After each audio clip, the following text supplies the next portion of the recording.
So here it is.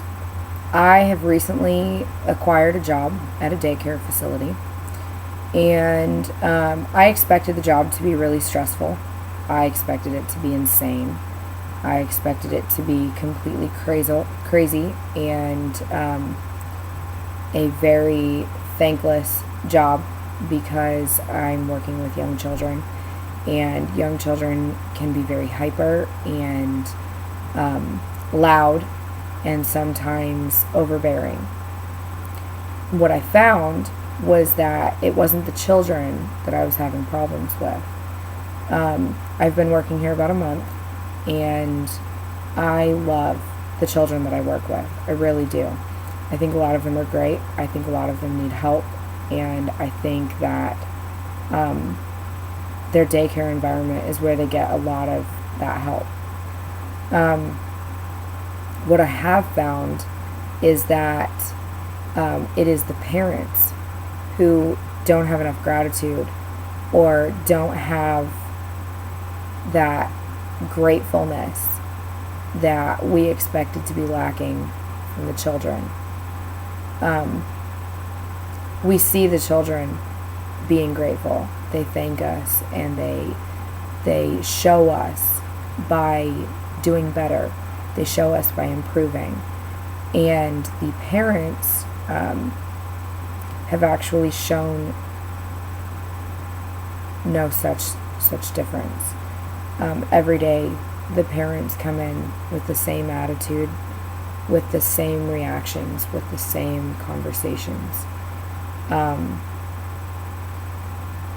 I know that it's difficult as a parent to see your child being taken care of by someone else. I know from personal experience because I'm a mom. I see so many different things at work. And from my perspective, I think that it takes a lot to be a daycare provider. Just like many other jobs, a lot of our parents are, they work in hospitals, they work at doctor's offices, or they work at call centers. And I think that, while every job has different challenges and every job has different, different tasks, I think they're all equally as stressful and equally as challenging. And I think that we all need recognition for that. And I think that, your daycare provider is someone that you should start with, because every day they take the initiative to nurture and love and care for your child the way that you would, and the way that you would expect your child to be taken care of. Recently, I was confronted and told that I had complaints because I was being excessive. I do raise my voice on occasion, and I speak to my children loudly, because I feel that sometimes they don't hear me, or sometimes they're not listening. And in some scenarios, I feel like yelling is really the only way to get through, because there is that, that boundary. You have to be able to express your emotion, and sometimes they don't see that. I encourage you as parents and as individuals, when you pick your child up from daycare, when you drop them off at daycare, talk to their teacher. If you have a problem with a teacher, express that problem to them. You're an adult. Use your words. Please talk to us. We actually look forward to those moments when a parent will come to us and talk to us and say, I've noticed that my kid is not sleeping well, or I've noticed that my kid is coming home angry, or that my kid is coming home shy or hurt, emotionally. I've noticed that, maybe you talk more to my child, or I've noticed that maybe you don't talk as much to my child. Excuse me. I feel like these are all problems that should be addressed directly, because I feel like, if you have these concerns, talking to someone else about these concerns are not going to help you remedy these situations. As a parent, when someone talks to my child in a way that I don't like or disagree with, I go to them and I tell them, I don't like that you had these comments toward my child, or I don't like that you called my child that name, or whatever the case is. I express that to them openly, because as a parent, it's my job to express my way of doing things to those around my child so they understand where we're coming from. So this video today, this is about Ask Me Why. It's something that I'd like to get started. It's something that I intend on posting several videos about, and not on the same topic, but ask me why I talk to your child in the tone of voice that I do. Because maybe, after being with your child for 8 hours, maybe after asking your child nicely, saying please and thank you several times a day and not getting any results, maybe after telling your child 3 or 4 or 10 times not to hit someone, they're still hitting someone, or they're still biting someone, or they're still screaming, or they're still, whatever the case may be, they're children.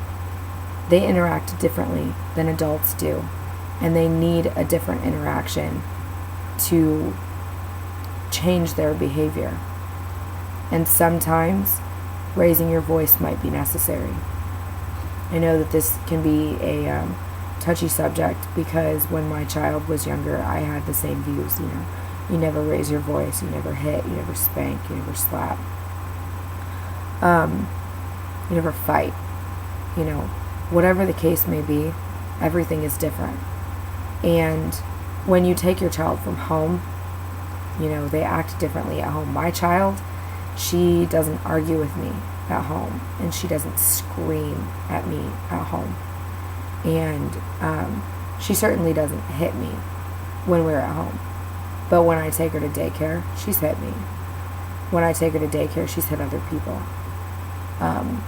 She's pushed other children, and she's been pushed by other children. She's been hit by other children. These are things that we deal with, on a daily basis. That's our job. We are daycare providers. That's how we do our work. I certainly wouldn't come into the hospital and tell you, you shouldn't talk to your patient like that, or you shouldn't put your patient in this room because of this reason, whatever. I don't tell you how to do your job, and I certainly wouldn't expect you to tell me how to do my job. But if you can come to me and express to me that you have a problem with me, that would be amazing. I think that would be awesome. I would love to hear directly from my parents. So even if, you go to a different daycare, or even if you don't have children yet, keep that in mind when you do have children. If you plan on taking them to daycare, or if you plan on, letting them go to the nursery at the church, or if you plan on having grandparents or family members watch your kids, just talk to them. We're all adults, and we should all be able to handle constructive criticism. We should all be able to handle conversations. And I feel like this is something that we lose out on as daycare providers, because parents don't feel that it's necessary to come to us as adults and speak with us.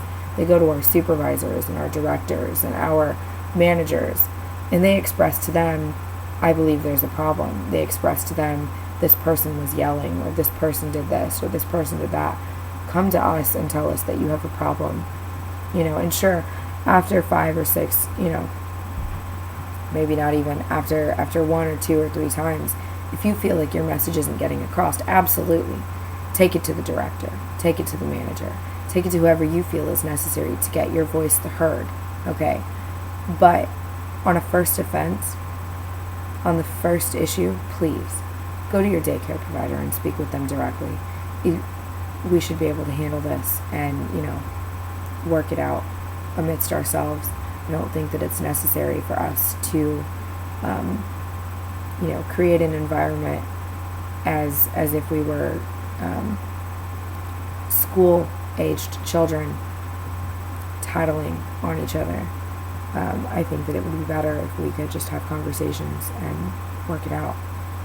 So, the next time that you go to daycare and you hear your teacher talking to one of your children in what you feel is an excessive tone or unnecessary or, whatever the case may be, why don't you ask them, why do you talk to my child that way?